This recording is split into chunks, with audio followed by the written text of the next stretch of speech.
دی عمر رضی الله تعالی عنہ د اسلام راوړلو واقع هم ډېره عجیبه ده. یو ځل نبی علیه الصلاة والسلام چې کله ډېر تنګ راغی د کافرو د تکلیفونو نه، نو الله ته یې لاس اوچت کړو،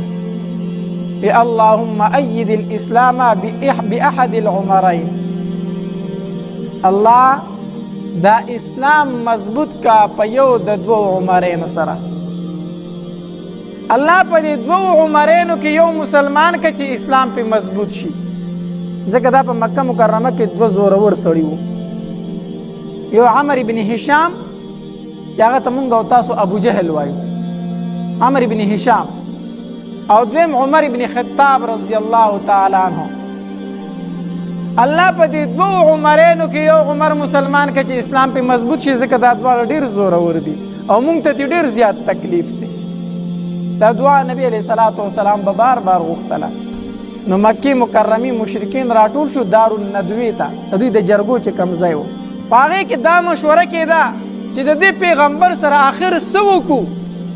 زه به موږ څنګه خلاصېږو. دا مشوره پکې کېدله. په دې کې ابو جهل هم ناست دی او دا عمر رضی الله تعالی عنہ پکې هم ناست دی. دا عمر رضی الله تعالی عنہ پاڅېد او دا توره راویسته، یو کړس یې وله ورکړو. مړوي څه مسله خو راښ کړې د دې پیغمبر نه، یو تن دی ټولې په لاړ ځان کړي یې، زم چې اوس یې له سر راوړم چې دا خبره واره کړم چې کیسه له خلاصه کړم. ابو جهل ورته وی عمره خو دا کار دی وکړو نو سلو خان درله په انعام کې دي. څو خانو؟ سلو خان درله په انعام کې دي، کو دا کار دی وکړو. وی یقیني؟ وی او وی اوس یې تماشه کوه چې سر یې له پخپو کې ورته وکړم. دارالندوې نه په سخته غوسه کې ووت، را روان دی به نبي علیه الصلاة والسلام پسې، د هغې په مرګ پسې را روان دی. په لاره کې ولې یو صحابي مخې له ورغی، سعد رضی الله تعالی عنہ. وی عمره خیر خو دی ولې ډېر وارخطا رواني په غوسه کې، چېرته رواني؟ د نبي علیه الصلاة والسلام دا نوم مبارک ډېر په بدو الفاظو واغستو. وی زم په هغه پسې چې دا سر تېنه قلم کم چې دا خلک تېنه وزګار کم. سعد رضی الله تعالی عنہ ته وویلو، وی عمره دا نشي کولی، دا نشي کولی. ته ولې نشم کولی؟ بس نشي کولی، هغه ته نږدې کېدی هم نشي. نو وی ښه، وی ګویې چې تم صحابي شوی دغه ملګری شوی کو، تم بې دینه شوی، خپل د پلار نیکه دین دې پرېښی دغه ملګری شوی کو. سعد رضی الله تعالی عنہ وفرمایل، وی او زم دغه ملګری د دې ځای نه ته زما نه قدم هم نشې اړولی په هغه پسې. عمر رضی الله تعالی عنہ توره راویسته، وی چې ړومبی ستا کار تمام کم نو وروسته به په هغه پسې ځم. چې د پې توره واړوله، سعد رضی الله تعالی عنہ تورې ته لاس کو. قریبه دا وه چې په یو بلې ګزارونه کړی وې، خو د سعد رضی الله تعالی عنہ د خولې نه یوه خبره ووته، وی عمره ما او زما محبوب صلی الله علیه وسلم پرېږده، خو د خپل کور فکر دې وکړه. پیغور یې ورکړو، د خپل کور فکر دې وکړه، ستا هغه اوښې او غخور خو دې مسلمان شوي دي، ته چې د کمې هستۍ د مرګ دپاره روانې په هغې باندې ستا خور ایمان راوړی، دا دې راته څه وي؟ وی او که نه؟ وی عمر او د هغه کور ته اسلام راغلی دی، زه مجړومبی خو د دې خپلې خور نه سر قلم کم. په سخته غوسه باندې روان دی، د خور کور له ورغی او چې ورغی ورته دیکه ورکړه، ور د هغې طرفه کلک چې ورکلک او د ور سره غوږ کېښودو، نو هغې له د هغې استاز راغلی و او قرآن یې ورته ښودو. د عمر رضی الله خور چې کوم دا اوښی چې کوم دی، یو صحابي دی استاز یې دی، هغه راغلی او دوی ته قرآن ښایي. ده چې د قرآن اوازونه واورېده، او دا خبره خو رښتیا ده، هغه خو یقیني مسلمانان شوي. د تورې دا موټی چې دی په دې باندې را کېښودل په دې دروازه، یې ور کولاو که خور یې پوه شوه چې رور مې راغی، پوه شو را باندې. نو زر یې هغه استاد چې و هغه ته وي ته کوټې ته لاړ شه، ته پټ شه. هغه هم ویرېده چې عمر راغی،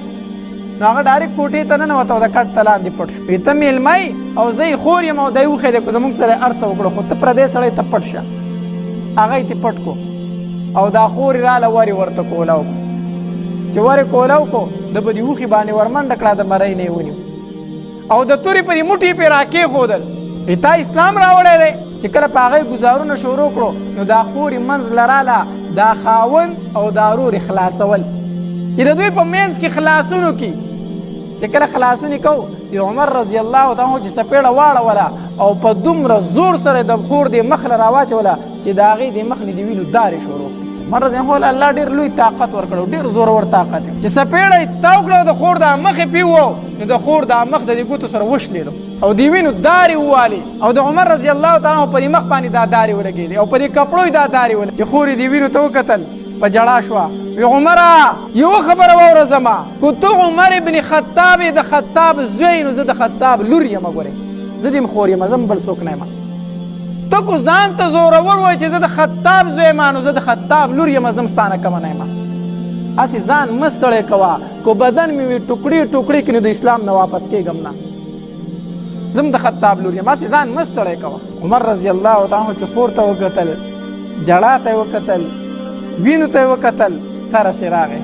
ترسې په زړه کې راغی وی ښځه دا پرېږده خو چې دا کم کتاب تاسو لوستو دا ماله لږ راکئ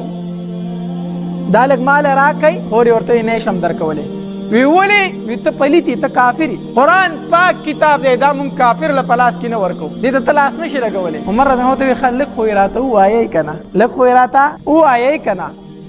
او دننه چې استاد خبرې واورېدې چې د عمر اواز خو بدل شو خبرې خو بدل شوې هغه ډایرکټ د کوټې نه راووت د کوټې نه راووت او قرآن یې کولاو کو وی عمره واوره او ړومبې دا آیت چې څنګه راواړو نو دا آیت راواختېدو انی انا الله فاعبدنی واقم الصلاة لذکری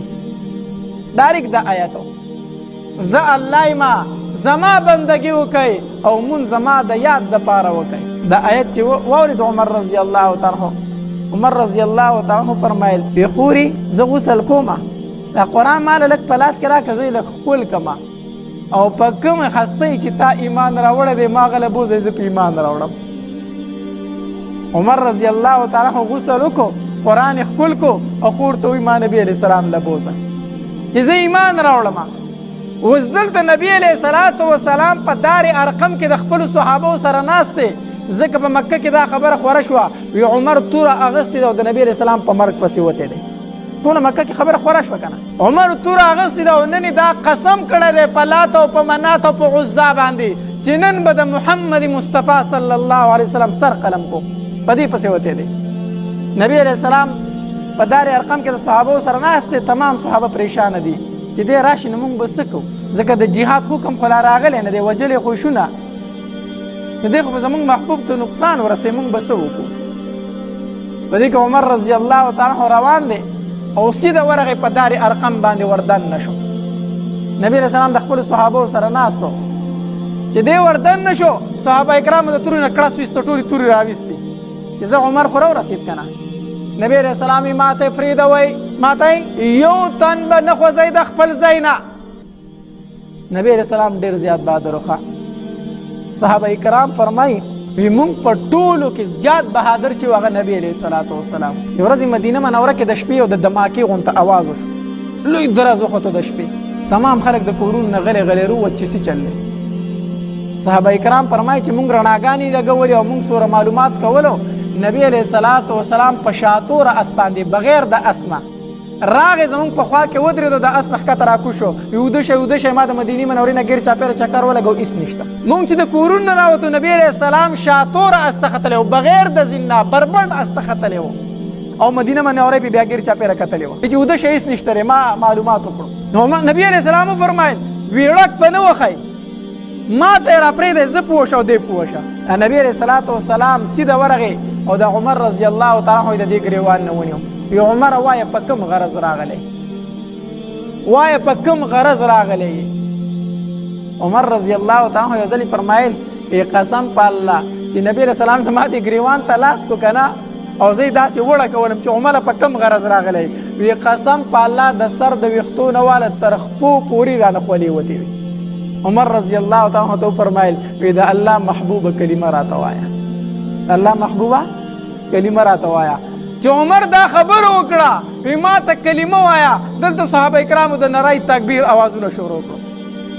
صحابه کرامو چغې شروع کړې الله عمر مسلمان شو دا توقع امید د چا و خو دلته خو نبي علیه السلام دعا وغوښتې وه که نه الله اسلام مضبوط کړي په یو د دوو عمرینو نه خواجه عمر رضی الله تعالی عنه ایمان راوړو نو نبي علیه الصلاة وسلام ته وفرمایل وی د الله پیغمبره دا کم دین چې تا مونږ ته راوړی دا کم قرآن چې تا مونږ ته راوړی دا یقیني حق دی نبی علیه السلام یې قسم په الله چې دا رښتینی دین دی بیا پټ په دې کوټه کې ولې ناست یې عمر ته فرمایي بیا پټ ولې ناست یې نبی علیہ الصلوۃ والسلام ته فرمایل ما ته د الله حکم لا نه دی شوی زه ښکاره تبلیغ نشم کولی ما ته د الله اجازت نه دی شوی عمر رضی الله تعالی تورې له کړاس ورکو وی عمر خو لاړو دی خو به اوس اعلان کوي عمر پټ تبلیغ نشي کولی عمر پټ په کوټه کې نشي کېناستی زه خو لاړم ما خو د خپل ایمان اعلان وکړو او لاړ مکې مکرمې ته ودرېدو وی ای خلکو واورئ عمر ابن خطاب د نن نه بعد مسلمان دی او کو په چا کې طاقت وي نو وړاندې دي